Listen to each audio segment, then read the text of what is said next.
जिला कलेक्टर दीपक कुमार सक्सेना के निर्देश पर गेहूं खरीदी घोटाले के चलते कल राघव वेयर हाउस पर कार्यवाही में बड़ी मात्रा में घुन लगा और खराब गेहूं पाया गया, जिस पर आज भी कार्यवाही जारी है और एक स्ट्राइक में नॉन एफएक्यू गेहूं पाया गया, जिस पर टीम कार्य कर रही है। इस घोटाले में संलिप्त अधिकारी और जिम्मेदारों पर एफआईआर दर्ज कर कार्यवाही के निर्देश दिए गए हैं और 100 से ज़्यादा उपार्जन केंद्र पर सख्त निरीक्षण के लिए भेजी गई है टीम। जो राघव वेयर हाउस में जो कार्रवाई चल रही है, राघव वेयर हाउस में चूँकि एक स्टैक में जो है काफ़ी सारा गेहूँ नॉन एफएक्यू पाया गया है।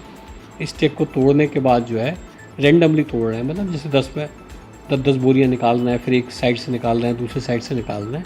उसके आधार पर एक आकलन कर रहे हैं कि कितना गेहूँ ख़राब होने की आशंका है उसमें। तो इसके लिए हमारी टीमें काम कर रही हैं। मीनवाइल जो जिम्मेदार कर्मचारी थे और जो जिम्मेदार लोग थे उनके खिलाफ हमने एक एफआईआर भी दर्ज करा दी है और जो कर्मचारी लोग हैं उनके खिलाफ विभागीय कार्रवाई भी चालू कर दी है।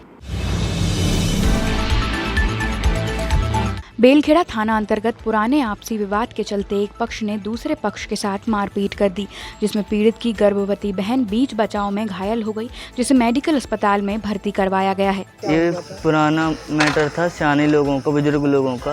उस बात पे से इन लोगों ने मतलब दारू वारू पी के नौटंकी, और हम लोग मार्केट में थे 4 बजे दारू पी के फालतू बात कर रहे थे, औकात मौकात की गाड़ी आड़ी के सब वगैरह कुछ भी।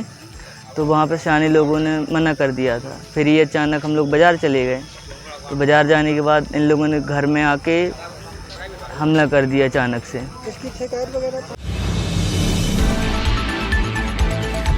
ज्ञान गंगा कॉलेज परिसर में पदस्थ कर्मचारियों द्वारा छात्रों से अभद्रता और मारपीट करने के विरोध में मध्य प्रदेश छात्र संघ द्वारा ज्ञान गंगा कॉलेज परिसर में एकत्रित होकर धरना प्रदर्शन किया गया और उस कर्मी के निलंबन की मांग की गई। तिलवारा स्थित ज्ञान गंगा कॉलेज का एक मामला मध्य प्रदेश छात्र संघ के संज्ञान में आया, जिसमें महिला बाउंसर के द्वारा अभद्रता, गाली गलौज एवं मारपीट की धमकी दी जा रही थी।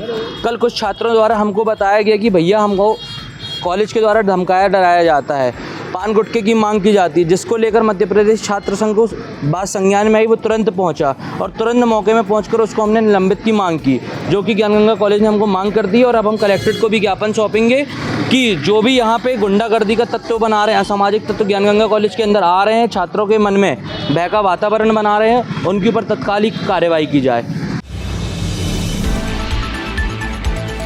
संजय नगर आधारताल स्थित दुर्गा मंदिर में अखिल भारतीय मंगलामुखी किन्नर संत समाज द्वारा भव्य कार्यक्रम का आयोजन हुआ, जिसमें असंख्य सुहागलें और माता का जगराता किया गया। सभी समितियों के सहयोग से किए गए इस भव्य आयोजन में हजारों की संख्या में महिलाएं उपस्थित हुईं। जबलपुर संस्कारधानी आधारताल संजय नगर दुर्गा चौक माँ भगवती दुर्गा मैया विराजमान है। यहाँ पे अखंड सुहागवती सुहागलों का कार्यक्रम है, जिस सुहागलों की हमने संख्या नहीं रखी, अनगिनत महिलाएं हैं। और यहाँ पे सुहागनों को कथा सुनाकर और सुहागन और सुहागले क्यों करते उसकी पूरी विधि, पूरा कथा सुना के उन्हें 16 श्रृंगार उनको समर्पित करके और भोजन प्रसादी पंगत, और इसके बाद रात्रि में यहाँ जगराते का आयोजन किया गया है। मारेवा नगर करमेता मढ़ोताल के रहवासी पिछले 15 वर्षों से बिजली के पोल न होने से परेशान हैं, जिसके संबंध में शिवसेना अध्यक्ष और सदस्यों ने मिलकर निगम आयुक्त को ज्ञापन सौंपकर क्षेत्र में विद्युत खंभे लगवाकर स्ट्रीट लाइट एवं घरेलू विद्युत कनेक्शन दिलवाने और क्षेत्र में साफ सफाई व्यवस्था की मांग की है। ज्ञापन हमारी ये मांग है कि मारेवा नगर सांता कुंज मढ़ोताल जो विगत 15-20 वर्षों से वहाँ निवास कर रहे हैं, 15 से 40 से 50 मकान वहाँ पर रहवासी मकान है, मगर वहाँ स्ट्रीट लाइट नहीं और गंदगी का साम्राज्य बना हुआ है। वहाँ पर प्लॉट खाली पड़े हैं, मच्छर आते हैं, इनको बहुत, और कच्ची नालियाँ नहीं हैं और स्ट्रीट लाइट नहीं होने के कारण काफ़ी दिक्कतों का सामना करना पड़ रहा है। काफ़ी समय से अपनी मांग को लेकर पार्षद विधायक लोगों के पास जा रहे हैं, मगर अभी तक कोई सुनवाई नहीं की जा रही है। हमने आज ज्ञापन में मांग की, यदि हमारी शीघ्र मांग पूरी नहीं होती है तो आने वाले समय में हम चक्का जाम प्रदर्शन और उग्र आंदोलन के लिए बाध्य होंगे, जिसकी वजह शासन प्रशासन की होगी।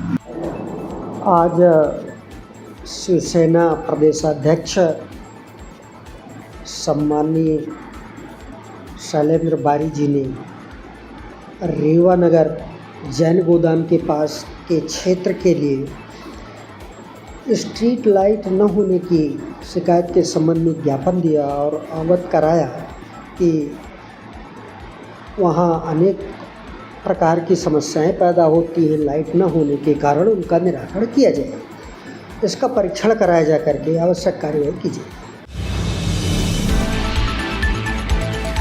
जिला सहकारी बैंक की भर्ती परीक्षा में सहायक समिति प्रबंधक से लेकर समिति प्रबंधक के पद पर हुई नियुक्ति पर जिला कलेक्टर दीपक कुमार सक्सेना ने रोक लगा दी है और इस फर्जीवाड़े की जांच में पाए गए 5 अधिकारियों को निलंबित भी कर दिया है।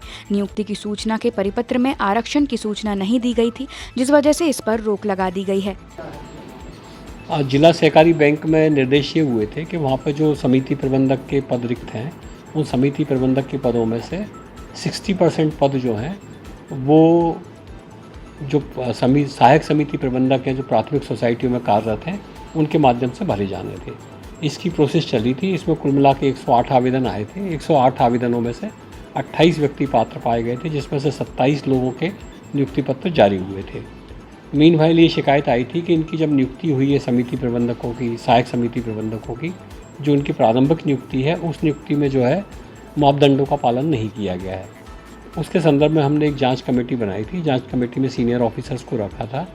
उन्होंने जांच करके पाया कि जो मूल पद पर जिनकी नियुक्ति हुई है उसमें काफ़ी सारी विसंगतियाँ हैं। मसलन एक चयन समिति होती थी तो चयन समिति की बैठक ही नहीं हुई। प्रोसीडिंग यदि हुई है तो प्रोसीडिंग में कुछ घटाया बढ़ाया गया है। प्रोसीडिंग में कई जगह दस्तखत नहीं है या बैक डेट में दस्तखत हैं। नियुक्ति आदेश का जीआर के द्वारा या एआर के द्वारा या डीआर के द्वारा अनुमोदन होना था, वो अनुमोदन नहीं है। और सबसे बड़ी जो दिक्कत इसमें थी कि जो नियुक्ति की प्रोसेस के लिए परिपत्र जारी हुआ था उसमें आरक्षण की सूचना जारी नहीं हुई थी।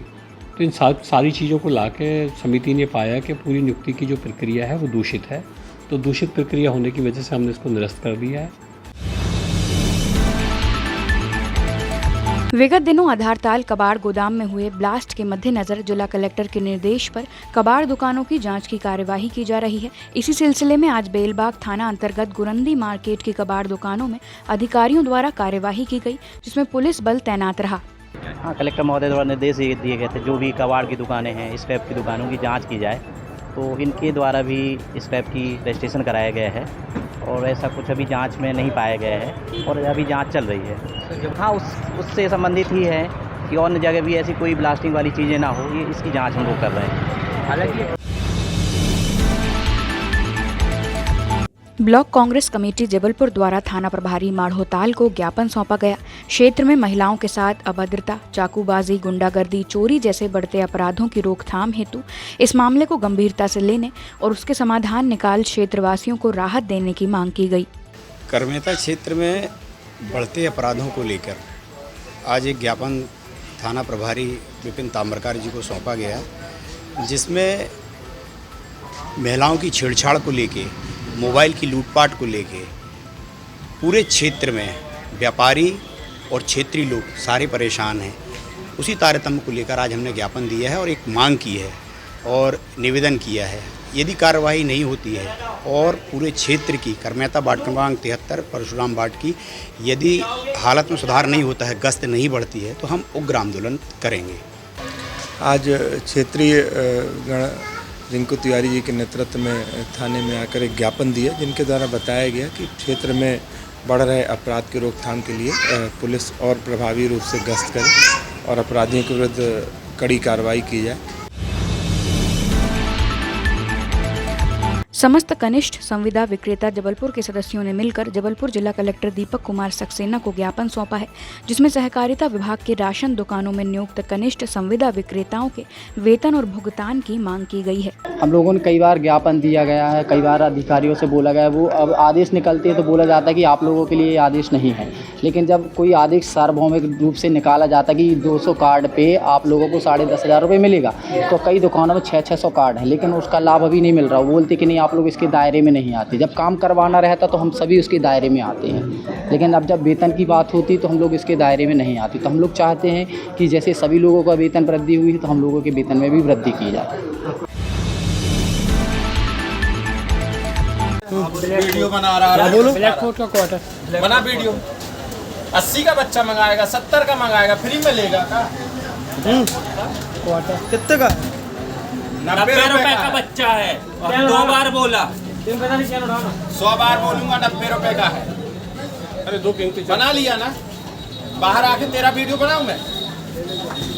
शराब दुकानों में नहीं लगाई जा रही रेट लिस्ट के मामले में एक्साइज अधिकारी का कहना है कि निरीक्षण में देखा जाता है कि दुकानों में रेट लिस्ट लगाई गई है या नहीं, जिस पर 50 से अधिक शराब दुकानों पर प्रकरण बनाए गए हैं, जिस पर कार्यवाही कर रहे हैं। 3 दुकानों के लाइसेंस भी सस्पेंड किए गए हैं और 7 दुकानों को नोटिस जारी किए गए हैं, जिस पर कार्यवाही की जाएगी। देखिए, इस वर्ष की जो एक्साइज पॉलिसी है, राजपत्र से जो पॉलिसी डिक्लेयर्ड है, उसमें शराब दुकानों से बिल के संबंध में किसी प्रकार का प्रावधानित नहीं है। रेट लिस्ट का प्रावधान है। रेट लिस्ट शराब दुकानों में होनी चाहिए। जब हम लोग शराब दुकानों का निरीक्षण करते हैं तो ये देखते हैं कि रेट लिस्ट वहाँ पे लगी हुई है या नहीं लगी हुई है। 50 से अधिक शराब दुकानों में इस संबंध में प्रकरण बनाए गए हैं और उन पर नियमानुसार कार्रवाई की जा रही है। MRP से अधिक रेट की भी हमको जब शिकायतें प्राप्त होती हैं तो हम उनको चेक करवाते हैं। जहाँ पर हमको MRP से अधिक रेट मिलता है वहाँ पर हम कार्रवाई करते हैं। अभी हमने 21 मई के लिए 3 दुकानों के लाइसेंस सस्पेंड किए हैं। इसके अलावा हमने लगभग 7 दुकानों को और शोकाज नोटिस दिया हुआ है। उनके जवाब आने के पश्चात उन पर भी कार्रवाई की जाएगी। 10 से ऊपर हमने ओवर रेट के केसेस कायम किए हैं। चरगवां थाना अंतर्गत मेहेगांव ग्राम बेजोरी में बाइक की टक्कर से 5 वर्षीय बालक की मौके पर मौत हो गई। बालक के पिता दिनेश ठाकुर ने बताया कि बच्चा घर के बाहर खेल रहा था। इस दौरान एक अज्ञात बाइक चालक ने उसके बेटे को टक्कर मार दी, जिसकी मौत हो गई। मौके पर पहुंची पुलिस मामले की जांच में जुटी। मैं मेहगांव के रहने वाला हूं और यहां बेजोरी पे काम करता हूं, तो वहीं पर मेरा बेटा खेल रहा था घर पे, तो किसी गाड़ी वाले ने, 2 व्हीलर वाले ने बहुत तेज़ी से गाड़ी टक्कर मार दिया है। तो इसलिए हम फिर जबलपुर मेडिकल हॉस्पिटल लेकर आए, तो वहाँ पे लड़का को मृत्यु घोषित कर दी। हरबंश 5 साल, मेहगांव खुर्द। पवई धाम अमरपुर तहसील पाटन जिला जबलपुर में श्री शिव समाराधन महायज्ञ का अनुष्ठान किया जा रहा है, जिसमें श्रीमद् भागवत कथा का वाचन करने के लिए वृंदावन से देवकी नंदन ठाकुर जी महाराज आए हुए हैं। इस आयोजन में 17 मई से 23 मई तक यज्ञ अनुष्ठान में शाम 4 बजे से 7 बजे तक श्रद्धालु कथा पाठ का पुण्य लाभ ले सकेंगे। यह आयोजन मां नर्मदा के बढ़ते प्रदूषण को रोकने के लिए जन जागरण के उद्देश्य से किया जा रहा है। ग्राम अमरपुर पवई तहसील पाटन जिला जबलपुर में है। समय रहेगा शाम को 4 बजे से 7 बजे तक। कल 17 से लेकर 23 मई तक ये आयोजन रहेगा। कथाओं के माध्यम से हमारी एक चेष्टा है, हमारा प्रयास है कि कथाओं के माध्यम से युवाओं को जागरूक करने का हम एक प्रयास करें। जैसा कि आप लोग सभी जानते हैं, भारत ऋषि मुनियों का देश है, भारत रामकृष्ण का देश है, भारत परंपराओं का देश है और उन परंपराओं को यज्ञों के माध्यम से, ग्रंथों के माध्यम से, अपने ऋषि मुनियों के बताए हुए मार्गों के माध्यम से ही बचाया जा सकता है।